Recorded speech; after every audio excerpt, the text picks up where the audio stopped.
Hey everybody, John the Other here, obviously. Now, one of the things that gets talked about a lot lately in the Canadian media is something called, in the media, the missing and murdered Aboriginal women problem. Now, for those who are unfamiliar, in the Native and Indigenous communities across Canada, women go missing or get murdered at a rate far exceeding the per capita rate of almost any other group, sexual, ethnic, religious, or immigrant, or whatever.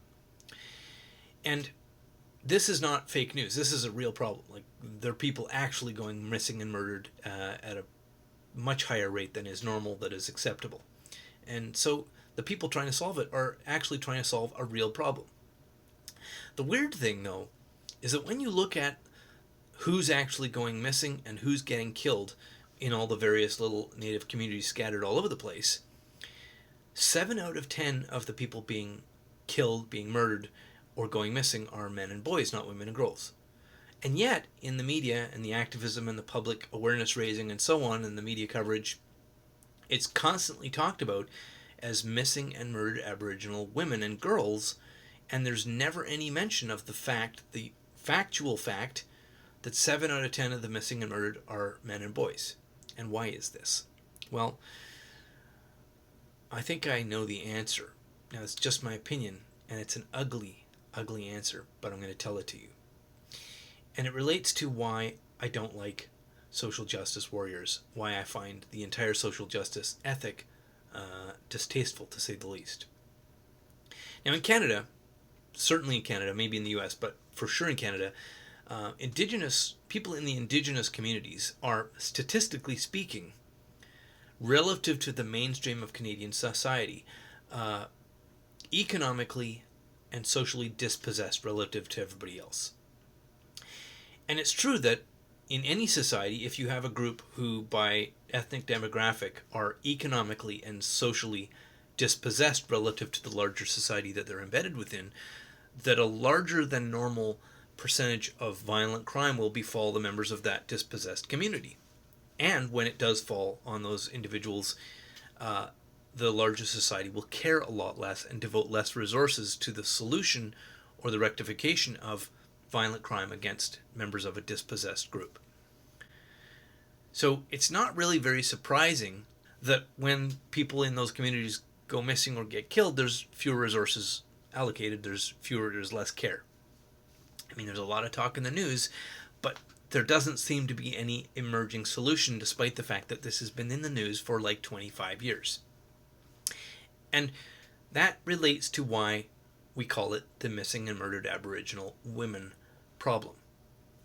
The hand-wringers, the helpers, don't actually want to help the Native people. They don't actually want to stop people going missing or going murdered.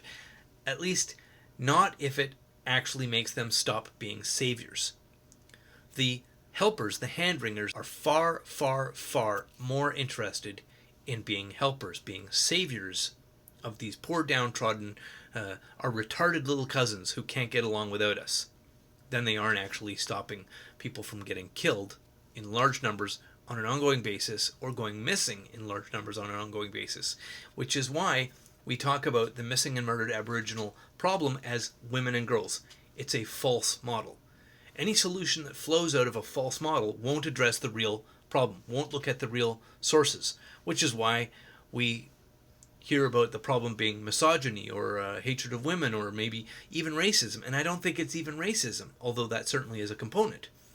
It's the fact that we as a society treat our Indigenous population as if they are half-retarded, one-legged cousins who can't stand on their own 2 feet without us.